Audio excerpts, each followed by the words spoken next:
श्रावण मासपूर्वी मद्यधुंद अवस्थेत वाहने चालवून अपघात घडवणाऱ्या तळीरामावरती अंकुश ठेवण्यासाठी आता ठाणे वाहतूक पोलीस व सिटी पोलिसांकडून ॲक्शन मोड घेत कारवाई सुरू केली आहे। मी सध्या उभा आहे ठाणे रेल्वे स्टेशन परिसरामध्ये आणि आपण पाहू शकतो मोठ्या संख्येने या ठिकाणी सिटी पोलीस असतील, वाहतूक पोलीस असेल, यांनी बॅरिगेड टाकून या ठिकाणी वाहन चालकांवरती कारवाई सुरू केली आहे।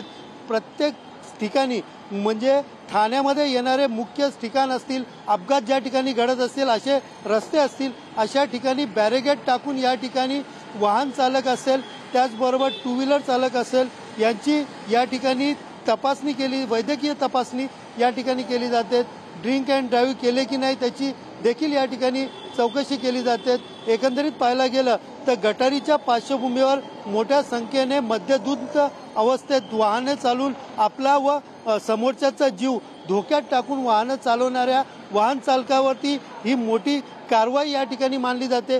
सकाळपासून आतापर्यंत 48 तळीरामावरती या ठिकाणी कारवाई करण्यात आली आहे। ही कारवाई पुढील 2 दिवस अशाच प्रकारे गटारीच्या पार्श्वभूमीवरती सुरू राहणार असल्याचं वाहतूक पोलीस व सिटी पोलिसांकडून सांगितले जाते। त्यामुळे कुठेतरी वाहन चालवताना मद्यधुंद अवस्थेत वाहन चालवू नये, अन्यथा कठोर कारवाई होईल, असे देखील आव्हान या ठिकाणी पोलिसांकडून केले जात आहे। कॅमेरा पर्सन सुभाष सह सुनील जाधव, TV9 मराठी, ठाणे।